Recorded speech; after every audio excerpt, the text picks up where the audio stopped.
Hey, what's up YouTube, Skybadger here, and we're back on day 26 of our 100 player fan game series. If we have a look at the index of nations, you can see that we have risen up into 7th place. That of course came from the downfall of Hero Boy.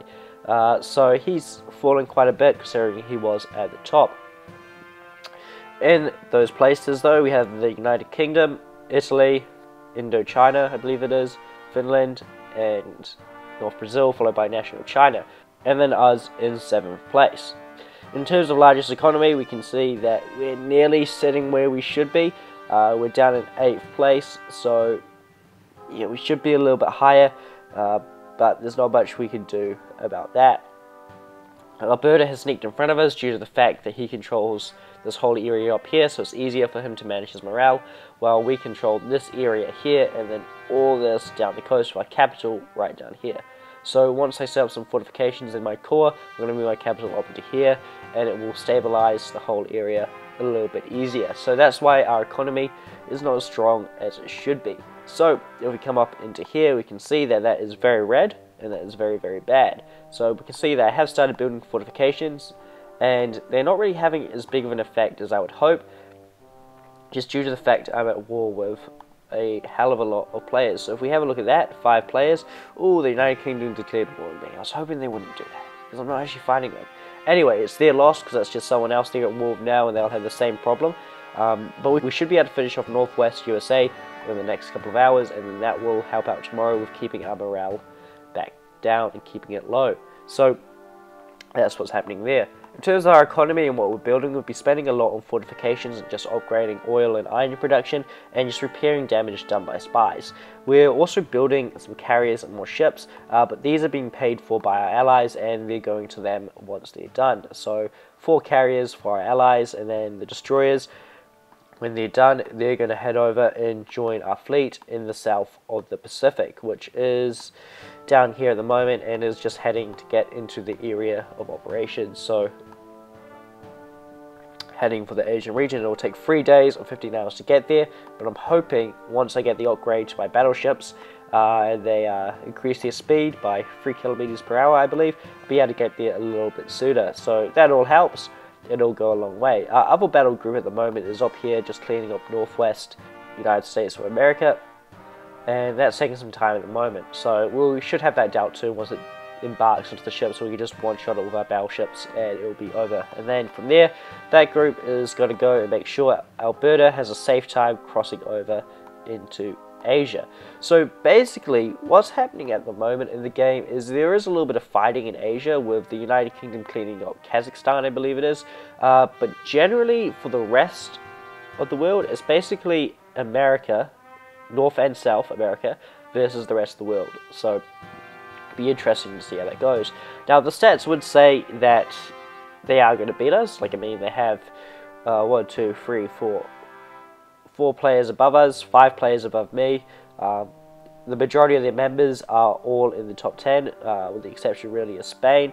But that's not too big of a problem for us. I believe that due to the skill we have within our group, we should be able to defeat them just fine.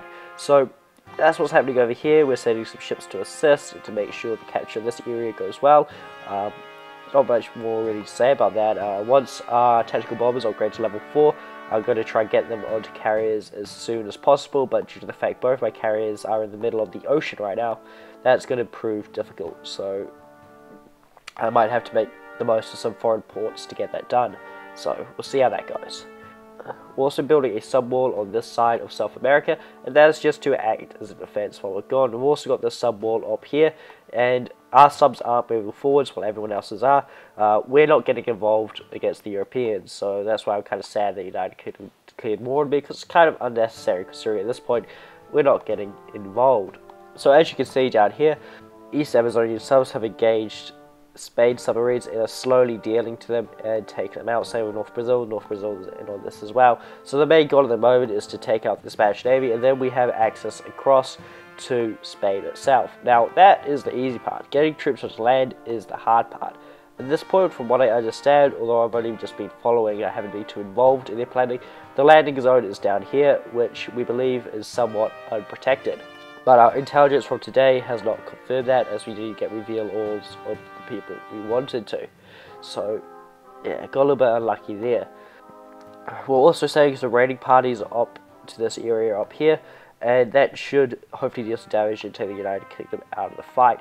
Now, at the moment, as stands, a lot of the United Kingdom's troops, we do believe, are in this area over here, taking out this guy over here, and Kazakhstan, if he has any land left, although he should probably, yeah, Kazakhstan's still got some land left, so that's what he's up to at the moment. So if we have a look at how many people the United Kingdom is at war with, he's at war with a lot of people at the moment, and that is,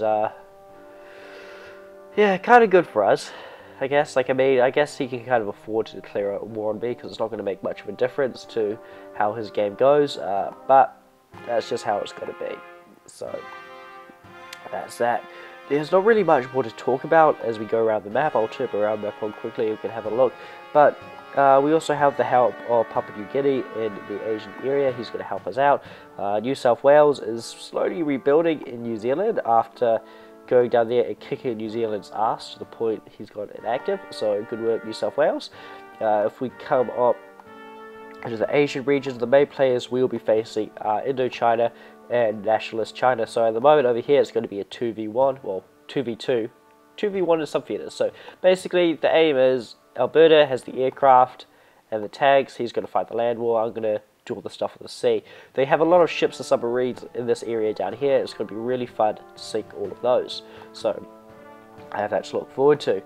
We can also see that the United Kingdom is in the region, but we're not going to touch him until later on, or unless he gets in our way. Considering he has declared war on me though, any chance I get, I will strike his units. I'm not sure if he has declared war on Alberta though. So if we have a look at that quickly, has he? No, he hasn't, so Alberta might just go around him at this point, we'll see. Anyway, no point looking in Europe because that hasn't changed recently. South Africa is, well, Africa in general is still pretty much the same. Angola still holds on to this island, although I'm not sure if it is part of a deal. So that's that. If we come over into South America, it's still pretty much all the same, although I will go up here around my pod so you guys can get a clear idea of the territorial divisions. So if we have a look, some land has rebelled to California over the last day, since day change, and that is a little bit of an issue. We've had some problem holding on to some of our land as well. As you can see here, Ontario has to gain a province back in there, so we're going to go in there, we're going to capture it back. I'm also going to claim these provinces back from the Caribbean because I need food. Now I could right the food situation if I couldn't fully fix it, but I could lessen the effect of it if I turned off all of my barracks, but most of them at the moment have been used to produce ships even faster, and considering we have 200,000 food, minus 67 an hour is not going to have too much of an effect. Once I lift the morale in this area through the use of fortifications, on that note, I can afford more fortifications. Let's do that. So once we do that and we lift the morale in the area, then our food will rise with it as we get all these provinces back up into the positive and back above the point of rebelling. So that will be pretty good to see. The trick is this whole neighbours one right here. If the provinces around them are happy, then so is that province. So we really need to work on nearly every single province. So make an attempt in every resource producing province to build a fortification, but considering I only make 22,000 iron a day, it's proving pretty challenging. So I'm doing my best, but it's, yeah. Oh, there's iron for sale. How much is it? Oh, that might actually be worth it. Because I mean, what if? Is anyone buying anything? Yeah, I think I might take that. I'll take it later on when I have some money to spare. So that's the goal right there, is buy iron, build more fortifications, lift morale, people are happy. So thank you for watching, and I'll see you in the next episode. We'll hopefully some more action with what's happening over here.